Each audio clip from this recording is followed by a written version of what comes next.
Now to those major developments in the Middle East over the past few hours. After more than 2 years of war, President Trump has confirmed that Israel and Hamas have agreed to the first phase of his peace plan. This means that all of the remaining hostages that are being held in Gaza will be released, hopefully in the coming days, and Israeli troops will withdraw to an agreed position. The details of when that will happen and where exactly the line will be have not yet been released. This is the scene live in Hostage Square in Tel Aviv, where families of those seized in the Hamas attack that sparked the war 2 years ago have gathered to demand the return of their loved ones. And we've been seeing scenes of celebration there over the past few hours. It appears to be getting closer to the point where we will see the release of their loved ones. And these are live pictures from the Israel-Gaza border. More than 2 million people have been displaced by Israeli bombing in Gaza over the past 24 months, and more than 6,000 to 7,000 have been killed. We'll have the latest from our correspondents in the Middle East shortly. But first, our North America correspondent, David Willis, reports on the developments of the last few hours.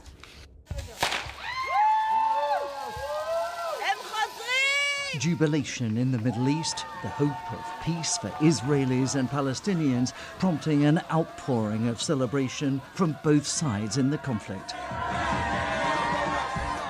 The ceasefire agreement between Israel and Hamas is only the first phase of a Middle East peace plan. Making it stick will be a major victory for all the parties involved. The US was crucial to the deal, with Egyptian, Qatari and Turkish mediators playing a vital role in talks with Hamas. Having vowed on the campaign trail to bring a quick end to the bloodshed in Gaza, President Trump found negotiations tougher than he expected. But he leveraged the United States' close ties with Israel to pressure the country's Prime Minister, Benjamin Netanyahu, to sign on to his 20-point peace plan. Concessions by Hamas appear to have made the ceasefire agreement possible.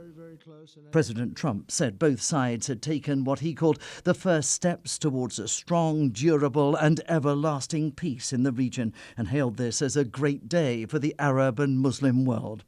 Benjamin Netanyahu called the deal a diplomatic success and a national and moral victory for the state of Israel. Whilst a statement from Hamas paid tribute to the efforts of President Trump and called on the US and other nations to ensure Israel complies with the terms of the agreement. Indirect talks between Israel and Hamas only began on Monday, and events are now moving extremely quickly. Later today, Benjamin Netanyahu is due to convene his cabinet to sign off on the agreement. Once that's happened, a ceasefire will come into place in Gaza. And immediately thereafter, the BBC understands that 400 aid trucks will start to enter the enclave. Israel will then withdraw its troops to an agreed-upon line, although where that line will be is currently unclear.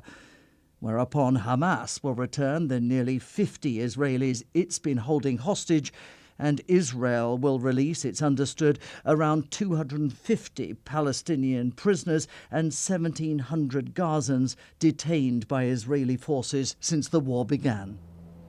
President Trump is planning to visit the Middle East at the weekend, and if all goes to plan, the hostages are expected to be released on Monday. But tough negotiations lie ahead, with many obstacles remaining in the path to a long-lasting peace. David Willis, BBC News. Well, let's now speak to Rushdie Abu Alouf. He's the BBC's Gaza correspondent and currently based in Istanbul. Thank you for joining us on the programme, Rushdie. First of all, what are you hearing from people in Gaza? How hopeful are they that this latest agreement will actually end the war? Well, the entire population seems to be in a mood of celebration now in Gaza, despite the Israeli continuous bombing over some certain areas, especially in Gaza City. Despite the displacement and the hardship that the people are living, they went into the street at the early hour of the morning to celebrate and dance. We have seen happy videos from Gaza for the first time for a very long time. As you know, the people have been waiting for this moment for 2 years, and now they just celebrate. They knew that there is a lot of challenges, there is a lot of problems that ahead of this, but they want to catch this moment now to just relieve, and celebrate. We have seen hundreds of people in the street dancing. We have seen people posting on social media some positive posts for the first time. There was a very grim period a couple of days ago when, before the ceasefire negotiation were started, because people were displaced, about 700,000 people from Gaza City, and the tanks were advancing into the city center. So now the people are hoping that tanks will start to move out of Gaza and people can go back to their homes. This morning, the Israeli army spokesman issue a warning to the people not to go back. They said at this stage, people are not allowed to move within the cities and to go back to Gaza because there is still active Israeli troops on the ground, and people hope that this could change very quickly. I think they are waiting for the Israeli cabinet to approve the deal, and then they can set a time for the ceasefire to go into effect. Well, when Israel will cease the fire in Gaza, and the people can start move freely between the cities and maybe going back to their homes in Gaza City. And Rushdie, the Israeli military has said it's beginning the preparations to adjust its deployment lines. What could that look like on the ground in Gaza? How could things change in the coming hours and days? That was a very complicated issue because according to the President Trump plan, the yellow line, which was drawn in the map, is keeping 55% of the land under fully Israeli security control, which prevent about 1 million people from going back to their homes in the first stage. There was a lot of negotiation about it, and I think the line was adjusted to, as the senior Palestinian official said, to make it consider the Israeli concern security-wise, and also to give Hamas the chance to find more bodies and handle more bodies to the Israelis, because Hamas said that some of the bodies are buried under the rubble and some of them are buried in an area that is under Israeli control. That's why they said we can't handle all the dead bodies, but they will handle the hostages, and we understand that will not be any public display, any military, show by Hamas during the exchange of hostages, which ideally the ideal time they said will start maybe Sunday or Monday. But now, in order to do this, to start this process, Israel has to take its forces out of the city centers of Gaza and withdrawn to the line agreed by Hamas and Israel through the mediators, and then Hamas will start the process of releasing. Up until now, Hamas did not receive the official name for the Palestinian prisoners who are going to be released as part of this. They agreed in number. They said 250 Palestinian prisoners serving life sentence in prison, and 1,700 Palestinians who were arrested from Gaza following the 7th of October. But we know that there is a 5,000 Palestinian in the prison. So people in Gaza who have loved one in the Israeli prison are waiting for this list. They have keep asking, posting on social media if Hamas received the list, because it is going to be happiness not only in Israel because the hostages are back, but also in Gaza, because about 1,700 people will be released and there will be reunion with their families. And Rushdie, this is all part of the first phase of this agreement. There are going to be more phases. Crucially, the disarmament of Hamas and other militant groups in Gaza. How committed is Hamas to that process? What have they said about giving up their arms? Well, it is not clear yet, but I think Hamas understand that there is no way they could go back to the same old days where they are governing Gaza and they are having their weapons. We understand from local sources and within Hamas itself that Hamas was, damaged to greatly to a level that they can't conduct any other major attacks towards Israel, because Israel destroyed a great deal of Hamas capability. They're still there. They still have weapons, and they still will try to control Gaza again, because Also, there is nothing in the statement saying who's going to be in this transitional period. So, for example, if the tanks pulled out of the cities tomorrow and there is a ceasefire, we have seen Hamas police back in full force back in January to the streets. And this is a question that the people in Gaza are started to raise. Who is going in control of Gaza in this transitional period before they start to talk about the future of Gaza? We feel that the mediators push to delay all of the obstacles and challenges to the second stage, and they were rushing just to finish the most easiest part of the job, which is the exchange, because it doesn't involve politics, it doesn't involve talking about Hamas women or Hamas militants, whether they are going to leave Gaza or what. So there is a lot of gray areas in this Trump plan that isn't clear for everyone, and it requires a lot of talks and a lot of negotiation.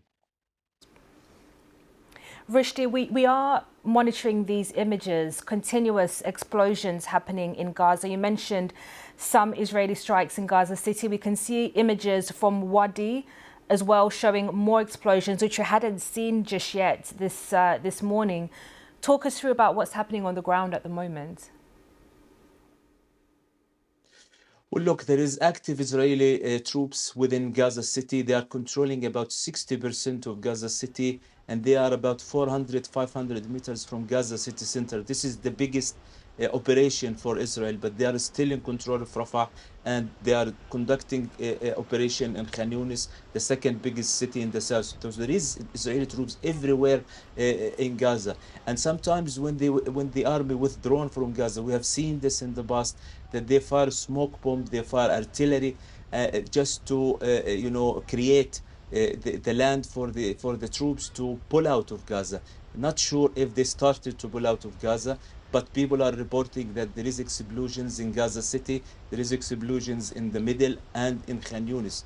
And at least one of the hospitals in Gaza reported that one dead and several injured from Israeli quadcopter drone that opened fire towards a group of people who were trying to return back to their homes in a place that is under Israeli active military operation. We have seen this happening back in January in the first moment of the ceasefire, when Israel hit a couple of places, was about 9 people killed, I remember, at that day. So that's why most of the time people are advising in social media, don't move, it's very critical time, wait until there is official announcement that ceasefire goes into effect.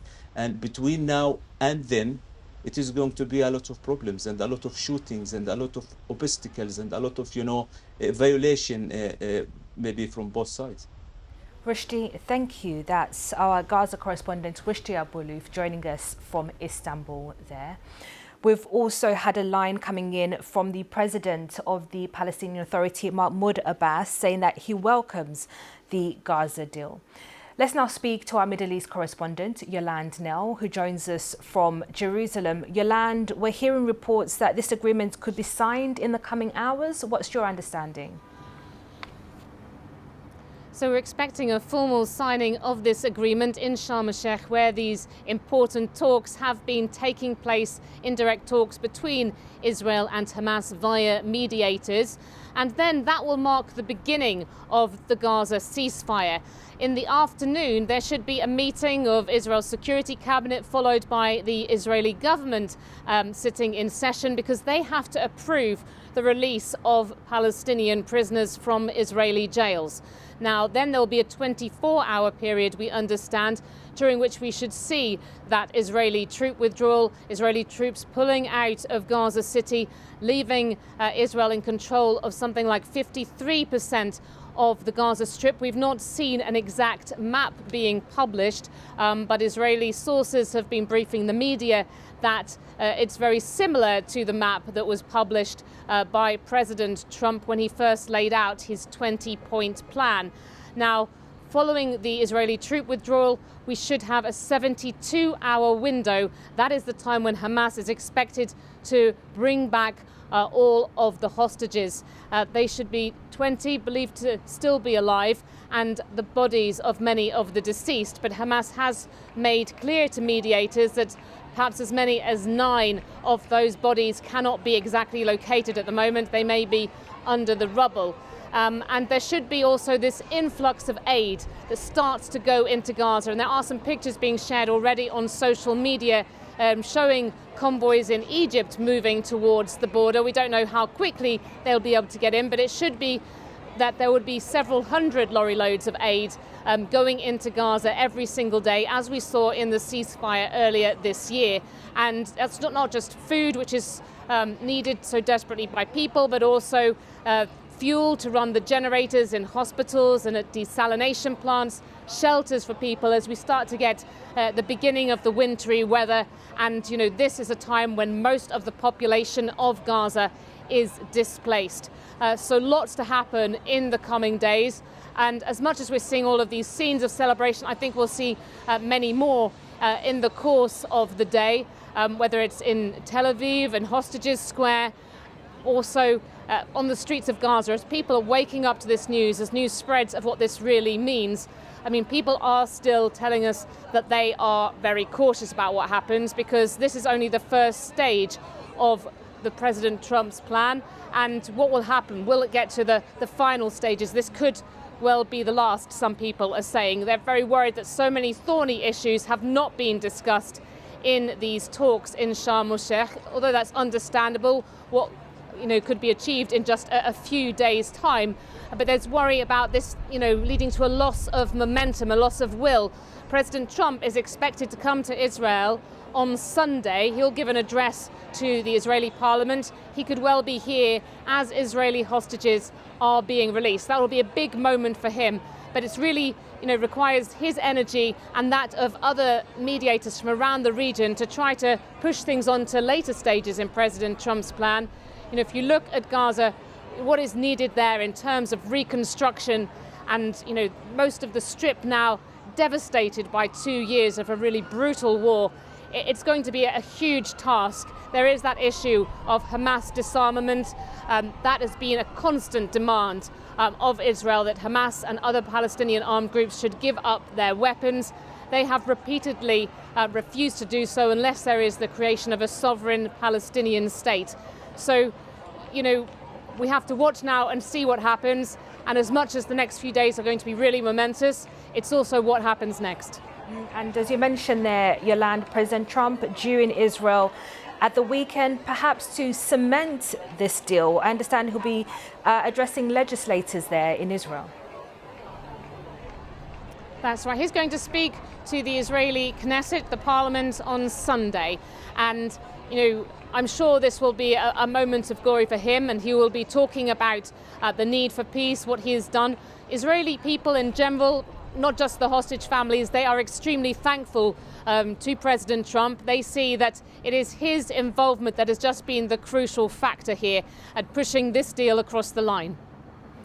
Yolande, thank you. That's our Middle East correspondent, Yolande Nell, there in Jerusalem for us.